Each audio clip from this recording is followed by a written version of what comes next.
Mike, merci, parfait. Alors prenez place. On va juste continuer à être très suisse et commencer à l'heure. Comme ça, je vous laisse aussi ma présentation de côté. C'est avec Maxime qu'on avait fait rénover. Oui. On vous entend? Alors, pour cette deuxième présentation, on change un petit peu de registre, mais on garde la même qualité, voire un petit peu plus, avec un retour d'expérience. Donc, vos speakers seront Stéphane du canton du Jura et Yann de chez Secube. Messieurs, à vous. Merci. Bonjour tout le monde. Je pense qu'il est 10, on peut démarrer. Eh ben, aujourd'hui, avec Stéphane, on va vous présenter un peu le parcours qu'on a eu depuis environ 5 ans sur cette transition vers les approches DevOps, GitOps. Et le but un peu, c'est de vous faire un petit peu le retour d'expérience des problèmes qu'on a rencontrés ou des choix technologiques que nous avons décidé de faire, et puis un peu de vous expliquer tout ce cheminement-là. Avant, on se présente, je suis Yann Albou, CTO Secube, spécialisé autour de tout ce qui est DevOps, Cloud, Agilité, et puis une affection particulière pour la montagne. Bonjour à tous, moi c'est Stéphane, donc je travaille au canton du Jura depuis maintenant 9 ans et puis je m'occupe de nos infrastructures Kubernetes au canton et toute la stack qui l'entoure, les registries et nos stacks de CI/CD. À côté de mon temps de travail, comme Yann, j'aime bien passer un peu de temps dehors pour faire du sport. Donc, quand j'ai commencé au canton du Jura, je suis arrivé dans un système très orienté machine virtuelle, dédié aux applicatifs. Les fournisseurs se connectaient en admin sur les machines pour faire des déploiements applicatifs, pour les configurer, déployer des fixes, déployer des nouvelles configs. Et puis on s'est dit, mais voilà, il faut un petit peu mutualiser nos ressources, on a un petit peu de gaspillage, donc on a fait une première mutualisation, une première étape avec un cluster IIS, donc le web server de chez Microsoft. Et après on s'est dit, il faudrait faire la même chose avec du Tomcat. Et en parallèle de ça, un fournisseur de ces fameux applicatifs Tomcat vient et nous dit, nous d'ici 2 ans, on arrête de vous livrer du fichier jar, on vous livrera de l'image Docker. Donc nous, on ne connaissait pas ces technologies, ça a eu un petit peu l'effet d'une bombe chez nous, et puis voilà, c'est depuis là qu'on a commencé la démarche. Donc vraiment un contexte de départ, machine virtuelle dédiée, peu de GitOps, pas de pipeline CI/CD, et principalement des achats de solutions, ainsi qu'un petit peu de dev interne. Donc on a commencé naïvement, on s'est dit on va y aller, on va monter un cluster, on a créé nos machines Debian, on a fait un cluster Vanilla, et puis on s'est vite rendu compte que ça allait pas être si simple. Pas être si simple d'un point de vue technologique, certes, mais aussi d'un point de vue pratique, parce que les fournisseurs ne pourront plus se connecter. Nos développeurs, nos quelques développeurs internes, c'est fini de vite builder sa DLL et puis de la pousser, de la déposer, copier-coller sur un serveur de prod. Donc, gros changement de pratique, aussi bien sur le buy que sur le make. Donc, on est parti sur cette aventure de transition vers Kubernetes avec un passage à une stack Tanzu. Et actuellement, on est à une 3e version où on a redéployé complètement nos infra Tanzu avec une refonte d'architecture en profondeur. Point de départ d'une transition comme celle-ci, c'est les images. Les images, donc on a 2 catégories, on va dire, d'images. C'est les images buy qui sont fournies par nos fournisseurs. Donc, gros changement contractuel autour de ces images. Le fournisseur doit nous livrer des releases applicatives, des fixes de CVE. Auparavant, nous on s'occupait de la couche OS, lui de la couche applicative, changement de paradigme. On a dû aussi mettre en place une intégration technique. Une image, c'est pas juste une image, il y a une registry qui va avec, il y a des scanners, il y a des validations techniques, donc gros changement aussi de pratique. Et puis, ces images fournies par les fournisseurs, on doit les personnaliser. On a une PKI interne, on a des éléments à intégrer. Donc, comment on fait pour intégrer ces éléments fournisseurs chez nous? Et puis finalement, faire ce chantier-là avec un fournisseur, c'est joli, mais quand on a multiples fournisseurs, 10, 20, etc., eh ben, on essaye de faire une homogénéisation de tout ça. Donc c'est aussi un défi d'amener tous nos fournisseurs dans cette pratique uniforme. Ensuite, donc, on a les images make pour ce qui est fabriqué chez nous. Point de départ, on s'est dit quelle est notre image de base qu'on veut promouvoir au canton du Jura. Donc, premièrement, on a fait un comparatif de solutions. Est-ce qu'on part sur du Distroless, de l'Alpine, du ChainGuard, du Debian? On est parti sur une image Alpine qu'on a redonnée ensemble, sur laquelle voilà, on a enlevé le package manager, on a intégré nos personnalisations. Le but de tout ça, c'était d'avoir une image solide à redonner, mais pas trop non plus, que ça reste quand même trouver un bon compromis entre la surface d'attaque et puis la sécurité. Et sur cette image de base, on a construit des images technologiques, donc en fonction du langage de programmation, .NET, Java, Python, et Web Server Nginx. Et sur ces images, en fait, on a nos équipes métiers qui développent leurs solutions, leurs images finales. Et puis, on a des images qui sont bien construites. Et puis, un des principes qu'on a essayé de s'appliquer tout au long de la construction de ces images-là, c'est le principe d'immuabilité. C'est vraiment cette capacité à ne pas changer, à garder vraiment le système sous contrôle et à avoir des comportements reproductibles d'un environnement à une autre ou d'une image à une autre. Et par exemple, si une image est compromise, et que par ailleurs on a mis un file system en lecture seule, qu'on n'est pas root, etc., évidemment, on limite largement les manœuvres latérales. Et donc il y a plein d'approches qu'on a appliquées là-dessus sur l'immuabilité des conteneurs. Et puis ça ne s'applique pas seulement à ce qui est à l'intérieur de l'image, mais aussi au tag de l'image. N'oubliez pas un point important, quand vous faites une release d'une image qu'elle est taguée, il faut absolument la rendre immuable et vous assurer que votre registry ne permette pas de la réécraser à nouveau. Donc, comme je dis souvent, un conteneur qui s'administre lui-même, c'est une VM avec un filtre Insta, c'est du fake, et puis le lendemain matin, souvent, on a des surprises. Donc voilà, faites attention à cette partie-là. Et puis, OK, on a des images bien construites, et puis elles ont un cycle de vie. Et puis, il faut faire du release autour de ça. Alors, la première étape de ce qu'on a mis en place, c'est de s'appuyer sur l'outil TI qui est au canton du Jura, le Azure DevOps Server, sur lequel on a construit des pipelines mutualisés. Donc, le choix qu'on a fait, c'est de faire des pipelines mutualisés par technologie. Et puis, d'y mettre un certain nombre de standards à l'intérieur, de mettre des quality gates, de scanning, de vulnérabilité. Donc là, typiquement, pour tous les aspects de scanning d'image, on a utilisé Trivy avec une quality gate qui permet de dire, OK, on bloque le build si, par exemple, il y a une CVE de niveau 9 ou 10. Et donc, on a essayé vraiment de mettre en place cette démarche shift left qui est de dire on décale le plus possible sur la gauche au plus tôt dans la chaîne, finalement, la détection des problèmes. Pas d'ailleurs que des problèmes de sécurité, mais toutes sortes de problèmes, donc la testabilité, entre autres, aussi.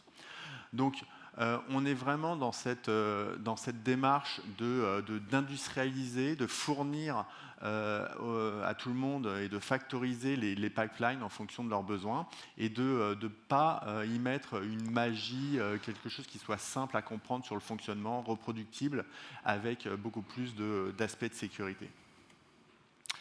Et puis, on fait ça pour le développement des applications, mais on va aussi avoir besoin de faire exactement la même chose pour la partie deployment de nos applications. Pour faire ça, on s'est bien sûr appuyé sur des Helm charts. Et ce qu'on a fait, c'est qu'on a aussi standardisé de manière assez précise la structure des Helm charts, avec les Helm charts, le template d'un côté, les values de l'autre, et de façon à avoir quelque chose de très standardisé sur l'ensemble de ce qu'on va faire sur le SI. Et dans ces Helm charts-là, bien sûr, on va y mettre nos patterns à nous, les patterns de l'entreprise, en termes de props, de ressources, de labels, d'annotations, de ressources quotas, de ressources limites et network policy, voilà, plein d'autres choses. Donc là, on standardise au maximum nos charts pour industrialiser les déploiements. Et puis, c'est bien, on a des charts Helm, il faut les déployer sur les différents environnements, dev, test, prod. Par contre, comment on représente ces environnements-là dans Git? Et puis, il y a la question du branching model qui est un vrai choix à faire. Et le branching model côté applicatif, ce n'est pas le même que le branching model côté deployment. Et donc, comment on représente ça? Et puis, le choix qui a été fait, c'est d'avoir une seule branche main avec à l'intérieur un répertoire par environnement ou un fichier par environnement, et par exemple d'avoir un values YAML différent de celui de dev, de test et de prod dans une même branche. Et donc le but de tout ça, c'est d'éviter, quand on est avec des environnements par branche, on rentre dans ce problématique de conflit et de merge L qu'on rencontre avec Git. Et dans ce modèle de déploiement, finalement, on s'aperçoit que toutes les valeurs sont bien différentes et elles évoluent différemment d'un environnement à un autre. Et en plus de ça, on s'aperçoit aussi qu'il y a des choses plus complexes de temps en temps et ce n'est pas incompatible avec une approche Gitflow qu'on pourrait coller par-dessus pour gérer des cas plus complexes. Donc finalement, le retour ici qu'on a, c'est restons simples avec Git, surtout sur cet aspect deployment, et puis on réserve la complexité pour des cas beaucoup plus sophistiqués. Donc maintenant, on a nos images qui sont prêtes, on a nos chart Helm qui sont prêts aussi, et puis on a un branching model, mais on doit gérer le cycle de vie, on doit faire des mises à jour là autour. Des mises à jour pour différentes raisons, et puis ces mises à jour, c'est pas gratuit, c'est du travail récurrent, on doit faire ça régulièrement, et on s'est posé la question comment on peut automatiser tout ça. Et donc on a travaillé avec la solution Renovate. Renovate, c'est une solution qui permet de proposer des mises à jour de dépendances, que ce soit des chart Helm, des librairies applicatives comme NuGet, NPM, Maven, etc. Donc, et il va nous proposer des pull requests sur ces mises à jour. Nous, on a fait le choix de l'intégrer pour les images Docker et pour les chart Helm. Et à partir de là, on a mis en place des auto-merges sur les éléments qui ne sont pas critiques. Donc typiquement, quand on a du Gitflow sur nos branches développe, on a des auto-merges. Par contre, quand c'est sur des environnements de production un peu plus critiques, là, on fait des validations manuelles. L'avantage, c'est qu'on a dans Azure DevOps Server, via Renovate, un dashboard qui nous dit voilà toute la liste des mises à jour qui doivent être faites. On gagne en visibilité, on gagne en traçabilité, tout est tracé dans Git, et puis grâce à ce dashboard, on limite le risque d'oubli et de l'humain. Vous avez ici deux exemples de pull requests qui sont dans nos environnements. La première, c'est un Dockerfile, tout simplement mise à jour de l'image de base, et la deuxième, un Helm chart avec le tag de l'image qui est déployé dans l'environnement de test, ici en l'occurrence. Donc pour résumer, chez nous, Renovate, c'est l'assistant qui rend le cycle de vie soutenable. Ensuite, notre infrastructure, elle grandit, on déploie un certain nombre d'applications. On doit, comme j'ai dit au début, parfois redéployer nos infras complètement de zéro. Et l'outil qu'on a à disposition, c'est les pipelines Azure DevOps Server pour faire ces déploiements de release dans les différents environnements, dev, test et prod. Et lors des migrations planifiées, quand on doit redéployer l'intégralité, on se prépare un petit inventaire, on sait qu'on doit aller déployer la version prod de telle et telle solution. Mais on peut se retrouver des fois dans des situations un peu plus complexes comme on voit ici. Et d'un coup, je me dis, mais si on a un crash et puis qu'on doit tout redéployer from scratch, dans l'urgence, comment est-ce qu'on va faire? Et puis c'est là qu'à nouveau, je vais vers Yann et je lui dis, mais l'outil GitOps dont tu m'as parlé au début, il faut qu'on en parle parce que c'est vraiment le moment pour nous, avec la taille qu'on atteint, de franchir le pas. Donc l'avantage avec GitOps, c'est d'avoir une seule et unique source de vérité, d'avoir notre repo Git, la head révision qui devient la source de vérité, et on n'a plus d'orphelins, on n'a plus de choses qui se déploient à la mano. C'est vraiment l'outil idéal pour nous maintenant. Et puis, la première chose qu'on a fait, c'est de regarder quelle implémentation GitOps on va utiliser entre du Flux, du Fleet et de l'Argo CD. On a décidé de s'orienter vers Argo CD. Et puis, finalement, le déploiement d'une stack Argo CD, globalement, ça se passe bien. C'est facile à faire, il y a plein d'exemples partout, c'est facile. Là où, finalement, il y a le plus de travail, c'est vraiment la structure qu'on va mettre derrière tout ça. C'est la gouvernance. Typiquement, donc, il y a par exemple des app projects dans Argo CD, c'est un CRD d'Argo CD qui permet de définir un peu la gouvernance de quels sont mes repositories sources sur lesquels j'ai le droit d'aller me sourcer pour aller chercher mes Helm charts par exemple, quelles sont mes destinations, mes clusters et mes namespaces sur lesquels j'ai le droit de déployer et quel est le airback que je veux faire à travers ça. Et donc, techniquement, encore une fois, c'est facile à prendre en main. Par contre, il faut vraiment essayer de faire mapper votre organisation là-dessus. C'est là la difficulté d'essayer de voir comment ça va matcher vis-à-vis des différents besoins qui sont là-dessus. Et puis, une autre partie qui est très importante aussi, c'est les standards. On a mis beaucoup de conventions de nommage, structure des repositories Git, structure des namespaces, modèle de déploiement des applications pour bien faciliter l'industrialisation de tous ces éléments-là. Hein, si on souhaite vraiment se faciliter la vie avec des outils comme ça, ben voilà, ça vaut le coup de passer du temps là-dessus. Et puis, il faut bootstrapper toute cette infrastructure Argo CD. Nous, on a fait un certain nombre de choix de composants sur lesquels repose Argo CD, en plus du cluster Kubernetes, comme les seal secrets, comme Cert Manager et d'autres choses. Et tout ça sont des dépendances directes Argo CD. Donc, on ne peut pas utiliser Argo CD lui-même pour Argo CD, évidemment, c'est l'histoire de l'œuf et de la poule. Et donc là, on va avoir besoin de déployer, avec les outils de CI Azure DevOps, le bootstrap de l'infra, ce qu'on a été fait. Un certain nombre de warnings qu'on a rencontrés, en particulier l'aspect airback. Avec Argo CD, il y a une finesse pour définir tout l'aspect airback, mais elle est spécifique à Argo CD. Et donc, il faut faire attention par rapport au airbag Kubernetes, peut-être avoir un besoin de faire matcher les deux. Il y a toute la partie ordonnancement. Quand vous bootstrappez une stack applicative avec Argo CD, vous avez aussi des dépendances. Naturellement, Argo CD déploie tout automatiquement. Et ben là, vous pouvez aussi utiliser ce qu'on appelle les sync waves dans Argo CD qui permet d'ordonnancer un certain nombre d'éléments. Et dans l'autre sens aussi, ça marche aussi, on a l'undeploy qu'on souhaite prévoir et tester pour détruire complètement et reconstruire par la suite. Un autre élément, quand on va mettre en place Argo CD, on va avoir besoin de bootstrapper l'infrastructure Argo CD pour déployer tous vos éléments applicatifs. On a utilisé le pattern App of Apps, qui est un application set de départ, qui permet de bootstrapper tout le reste. Attention, cet élément est hyper critique. Typiquement, on a commencé à faire du renommage à l'intérieur pour changer les noms des applications Argo CD. Évidemment, quand vous faites ça, en fait, ça undéploie, redéploie, ça peut casser un petit peu ce que vous faites. Donc attention, quand vous êtes en prod vis-à-vis de cette partie-là, elle est critique. Et puis, un autre élément, quand on utilise les application sets, c'est quelque chose qui peut être hyper générique.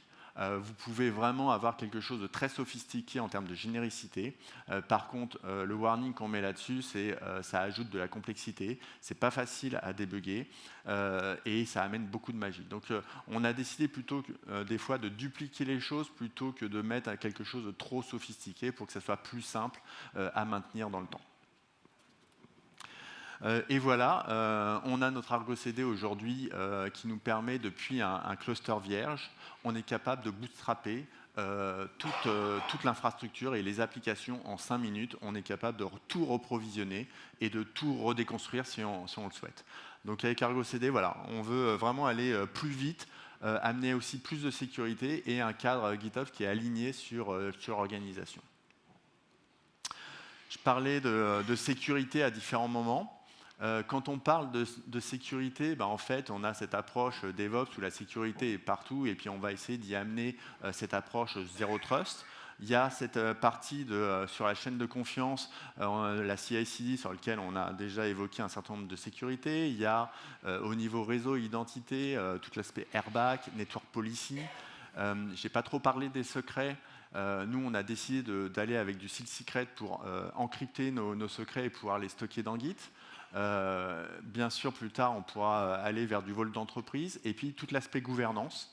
avec des policies centrales qu'on va mettre en place, des admission controllers, de l'audit et des produits de Cloud Workload Platform, de Protection Platform qu'on a mis en place. Celui qu'on a utilisé, c'est celui de SUSE Security qui s'appelle 9 Vector, qui nous permet d'avoir une vision globale sur le cluster avec des dashboards pour identifier là où on a des vulnérabilités, pas que des vulnérabilités d'ailleurs de scan. Donc voilà, on essaye de mettre en place du Zero Trust de manière très progressive sur tous les éléments de la chaîne. Et puis, finalement, ce qu'on essaye de faire là-dessus, c'est qu'il y a deux axes, finalement, en termes de sécurité qu'on essaye d'adresser. Il y a l'axe infrastructure sur lequel on a nos clusters Kubernetes. On a l'axe horizontal sur lequel qui est la chaîne de delivery de l'application. Et puis, finalement, il y a tous les éléments de sécurité qui se retrouvent autour de tout ça.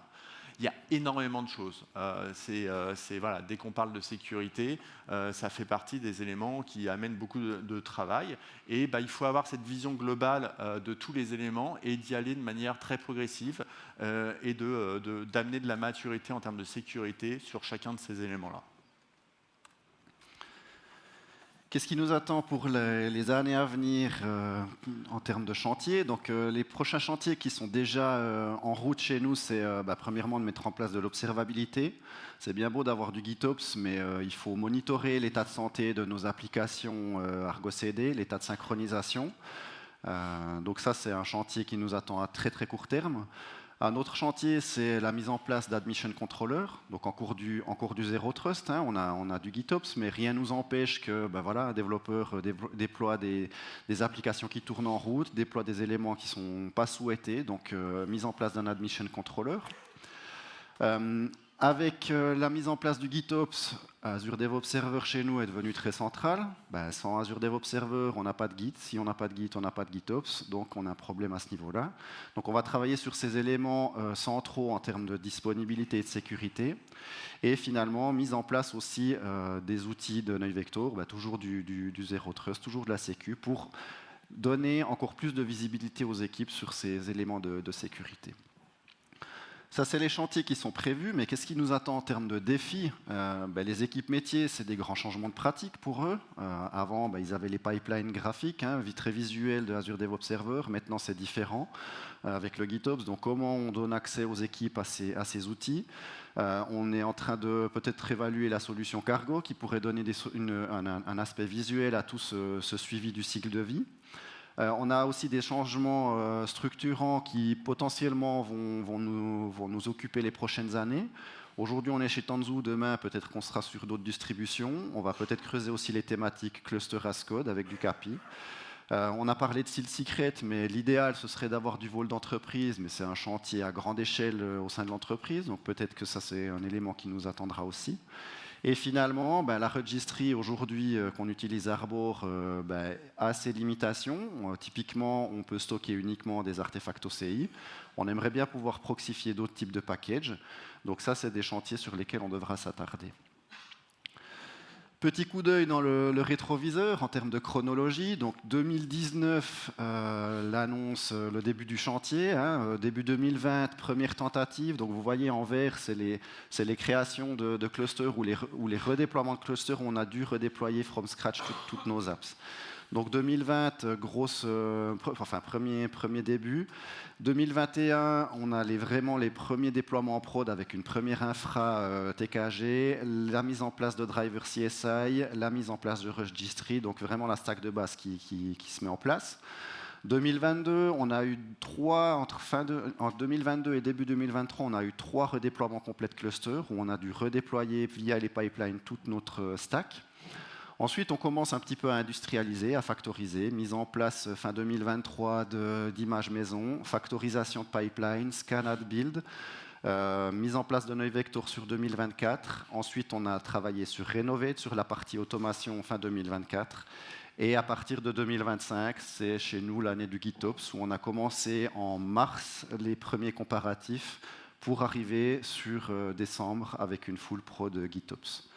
Donc si je peux résumer un petit peu cette timeline, c'est qu'une transition, ça prend du temps avec les équipes qu'on a à disposition et qu'il faut savoir s'entourer, s'accompagner d'experts. Puis je profite de remercier SoCube pour l'accompagnement durant toute cette transition. Quelques chiffres pour 2025. Donc actuellement, on a 5 clusters, 2 de prod, 2 de test et 1 de dev. Environ 30 namespaces applicatifs par cluster, 200 pods applicatifs par cluster, 50 à 70 applications Argo CD par cluster. Et sur l'année 2025, on estime environ 300 déploiements en prod et environ 500 pull requests renovate. Petit bilan depuis ces 5 années, donc on estime à 20 machines virtuelles supprimées au profit de déploiements dans Cube et 20 qui n'ont pas été créées au profit de nouveaux déploiements dans Cube aussi. Puis pour les 2 prochaines années, on estime à 50 à 100 pods applicatifs par cluster supplémentaire. Et finalement, quand on réfléchit un petit peu à tout ce qui a été fait jusqu'à maintenant, on a essayé d'adopter un petit peu cette approche fournie par la CNCF, la Cloud Native Computing Foundation. Ils ont sorti un Cloud Native Maturity Model en plusieurs étapes avec le build où on construit, on commence à opérer en production, on commence à scaler à plus grande échelle, on améliore ce qu'on a et puis on commence à adapter et à optimiser les différentes étapes. Et j'aime bien cette approche constructive, progressive, où on itère sur cette façon de faire et puis on monte en maturité de manière progressive là-dessus. Et puis je finirai avec cette citation d'Antoine de Saint-Exupéry qui dit que la perfection est atteinte non pas lorsqu'il n'y a plus rien à ajouter, mais lorsqu'il n'y a plus rien à retirer. Et en fait, je trouve qu'il n'y a rien de plus compliqué que de faire simple. Aujourd'hui, on voit que dans nos IT, déployer des stacks techniques, c'est facile. Par contre, dès qu'il s'agit de commencer à mapper notre organisation sur les IT, dès qu'il s'agit de commencer à mettre des choses plus complexes en production, en fait, on se heurte vite à commencer à tordre les produits, à les utiliser de la mauvaise manière. Et ça, c'est quelque chose qui fait qu'on dévie vite sur la manière dont les produits vont fonctionner et va nous créer de la maintenance et de la complication plus tard sur ces approches-là. Et puis, je félicite un petit peu Stéphane et ses équipes là-dessus parce qu'ils ils ont vraiment été à l'écoute de comment on va rester simple dans cette approche DevOps et l'utilisation des outils qu'on a mis en place. Voilà, on a terminé le talk. Merci beaucoup. Et puis, si vous avez des questions. Merci.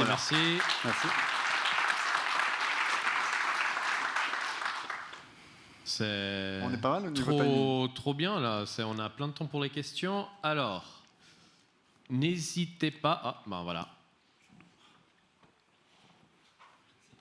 Merci beaucoup pour la présentation. C'est bon. Merci pour la présentation, c'était super intéressant. Avec mon accent, vous avez peut-être entendu, je viens de Porrentruy, donc c'est cool de voir qu'il se passe des trucs comme ça pour mon canton. Vous n'avez pas parlé de la partie stockage, CSI, comment ça se passe de votre côté ? Alors, au début, on était avec la solution Tanzu. Le driver CSI par défaut, c'est le CSI vSphere qui stocke sur le stockage directement sur le vSAN. Ça fonctionne bien. L'inconvénient de tout ça, c'est toute la partie opérationnelle. Donc, backup, monitoring, pas d'environnement de test. Donc, on a décidé d'externaliser le stockage sur nos BN étapes. Et c'est là qu'on a mis en place les drivers CSI Samba et NFS. Samba, parce que parfois, on a des échanges. On a un monde fortement Microsoft actuellement. Et les applications qui sont dans Cube doivent communiquer avec des applications qui sont dans de la VM par des partages de fichiers. Donc là, on utilise plutôt ce qui est Samba. Sinon, pour ce qui est 100% Cube, on essaye plutôt d'aller sur le CSI NFS. Merci. Merci beaucoup pour la présentation. Petite question, vous êtes en train de faire une transition donc plutôt GitOps. On parlait de CAPI justement. Est-ce que à terme l'idée ça serait de déployer du coup les Tanzu, il y a une notion de supervisor cluster et de guest cluster. Est-ce que l'idée à terme est de déployer les clusters Tanzu via Argo CD et est-ce que vous le faites déjà aujourd'hui ? J'y vais ? Vas-y. Allez, ouais, clairement, à terme, alors on ne sait pas si ça sera avec du Tanzu ou autre chose. Le champ reste ouvert. En tout cas, dans l'approche GitOps dans laquelle on a discuté avec Stéphane, vu la satisfaction qu'on a aujourd'hui sur la partie applicative, on aimerait vraiment avoir cette approche-là pour déployer les clusters aussi, et puis d'avoir une infrastructure qui est complètement reconstructible à travers CAPI et cette approche GitOps, et donc Argo CD qui serait le honneur de cette partie-là. Merci. D'autres questions? Ok. Alors, avant de vous laisser prendre une plus petite pause, je ne sais pas si vous avez réalisé, mais je viens d'un monde à l'époque. D'ailleurs, merci Yann pour... mais pour ceux qui me connaissent, vous comprendrez. Je venais de la pharma.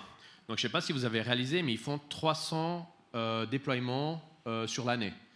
En Suisse, on travaille 252 jours ouvrables. Ça veut dire qu'en 6 ans, ou voire même un peu moins, ils sont passés de 0 à plus d'un déploiement en production par jour. Donc rien que de remettre peut-être en perspective, on voit que le cheminement, ça paraît simple de temps en temps, mais aujourd'hui, ils le font. Ils ont réussi à faire cette modernisation. Et ça, je trouve vraiment, pour moi, c'était le point clé, au fait. En dehors de... Merci, Nuno. Alors, juste avant que j'ai des cadeaux, forcément, mais c'est pour vous montrer aussi qu'on est à KCD Romandie. Pourquoi on a appelé ça Romandie? Tout simplement, et j'aimerais juste par applaudissement, quand vous vous reconnaissez, applaudissez simplement, il y a un Vaudois. Les Vaudois, il n'y en a pas? Ah ok, merci. Qui donne du chocolat genevois. Vous voyez venir? À un Jurassien. Merci. Merci. Tranquille. Ok, donc on a fini. Merci tout le monde. Et puis si vous avez des questions ou quoi que ce soit, on est là, on partage sans problème. Et je profite, donc dans cette salle on continue, c'est la track française et les allusions au chocolat vont continuer, donc je vous invite à rester forcément. Si toutefois vous voulez aller voir ailleurs, n'oubliez pas, il y a l'Auditorium B en anglais et il y a les Lightning Talks qui ont commencé au Globe. Si vous n'avez pas visité le Globe, je vous invite aussi à y aller, peut-être après cette talk. En tout cas, merci et on commence d'ici une petite dizaine de minutes. Merci.